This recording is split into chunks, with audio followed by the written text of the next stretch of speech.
Are your herbs wilting despite your best efforts? You might be making these common mistakes without even realizing it. That's why I'm breaking down the top 10 herb growing mistakes to avoid so you can have fresh, flavorful herbs right at your fingertips. Welcome to Don't Do This Guide, where you learn what to do in the garden for amazing results. Let's get started. Alright, let's talk dirt. When it comes to growing herbs, the soil you choose is more important than you might think.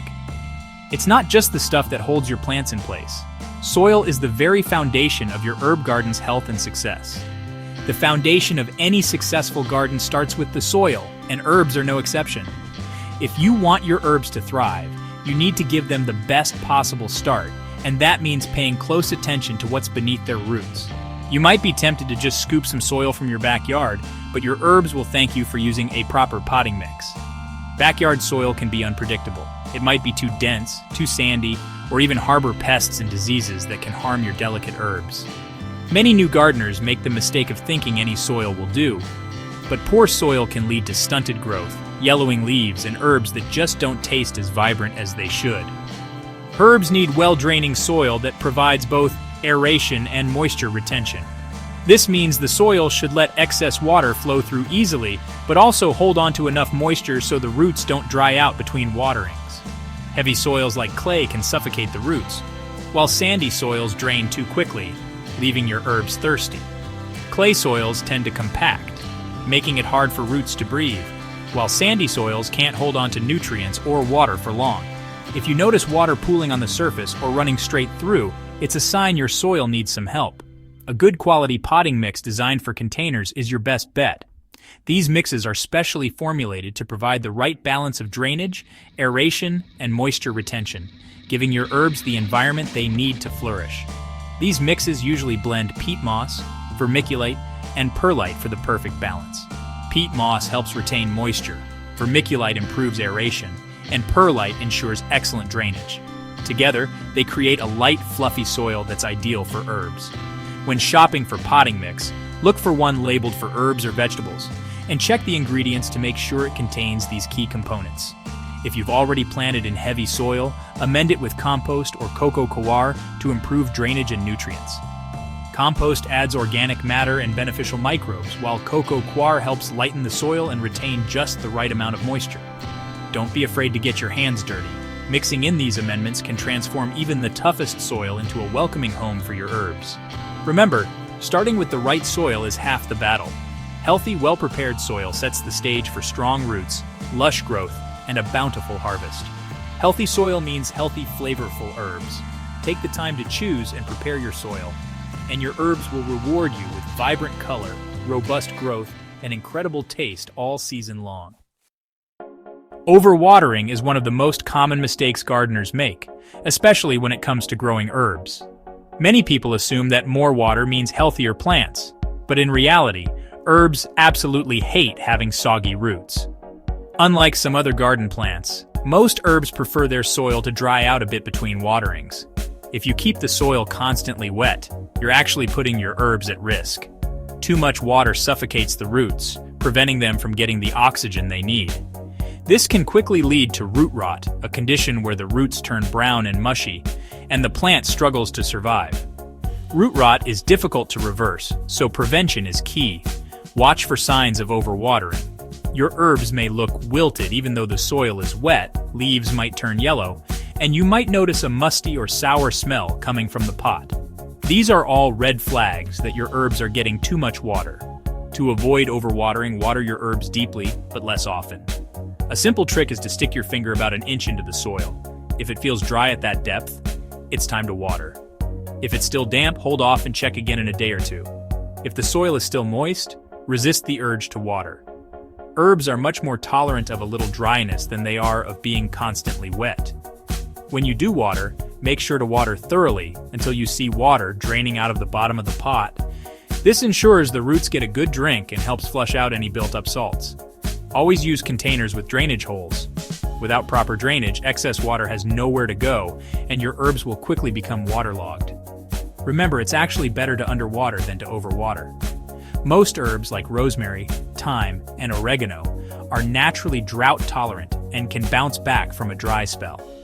If your herbs do get a little too dry, don't worry. They usually recover quickly once you water them. But if they sit in soggy soil for too long, they may never bounce back.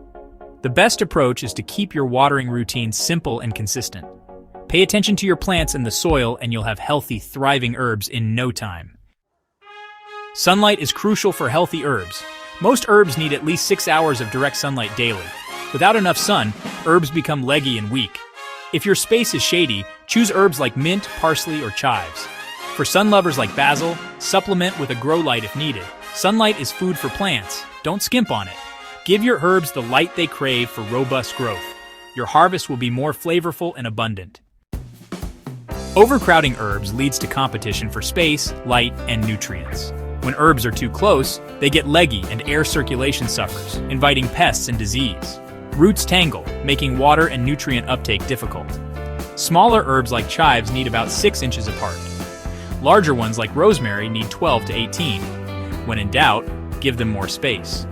Well-spaced herbs grow bushier and healthier. It's much easier to harvest from a thriving, uncrowded garden. Don't let your herbs fight for room. Spread them out. Skipping pruning and harvesting actually stunts your herbs' growth. Regular trimming encourages bushier plants and more leaves. Pinching back tips prevents legginess and early flowering. Once herbs flower, leaves can turn bitter. Start harvesting once your plant is established and leafy. Don't be afraid to prune. Herbs are resilient. The more you harvest, the more they'll grow. Keep your herbs productive with regular snips.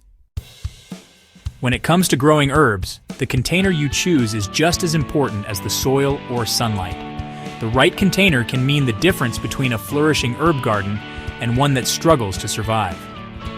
Many new gardeners overlook this crucial step, but selecting the proper pot is the foundation for healthy, productive plants. If your pot is too small, your herbs will quickly become root-bound. This means the roots have no space to grow, leading to stunted plants that can't reach their full potential. You might notice yellowing leaves, slow growth, or even wilting, all signs that your herbs are cramped and unhappy. On the other hand, using a pot that's much too large can be just as problematic. Excess soil holds onto water, making it easy for roots to sit in soggy conditions. This can lead to root rot, a common killer of container herbs.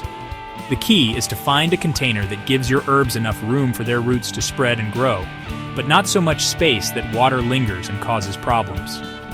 Always check that your chosen pot allows excess water to drain away easily. Water pooling at the bottom is a sign that your container might be too big or lacks proper drainage. The material of your container also matters. Plastic pots are lightweight and affordable, but they tend to trap moisture, which can be a problem for herbs that prefer drier conditions. Terracotta pots, on the other hand, are porous and allow the soil to breathe. They help prevent overwatering, but they also dry out quickly, so you'll need to water your herbs more often.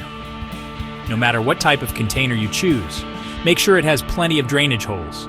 Good drainage is essential for healthy roots and prevents water from accumulating at the bottom. It's also important to match your container to the specific needs of each herb and the climate you live in.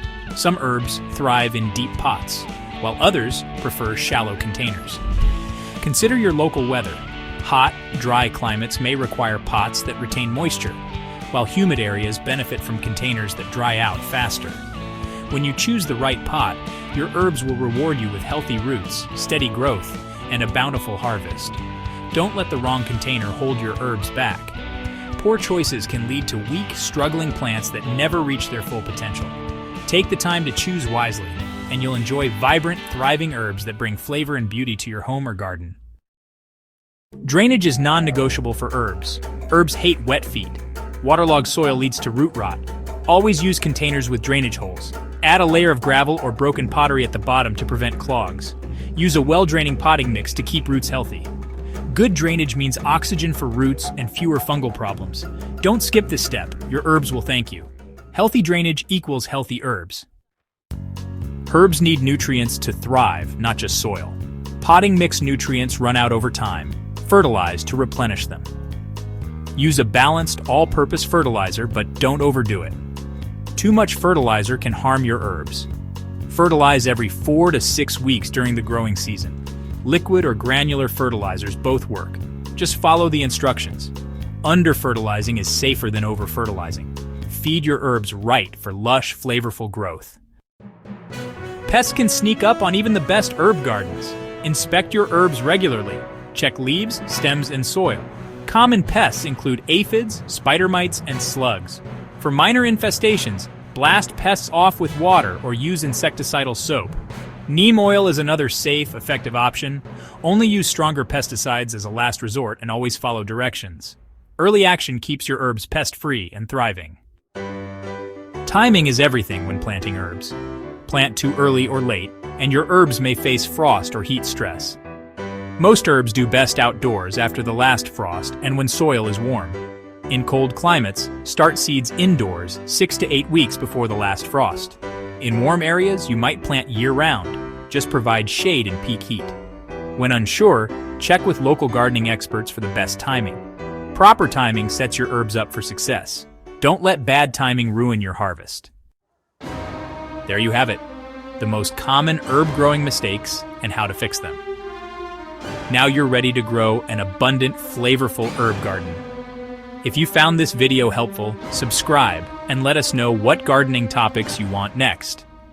Happy gardening,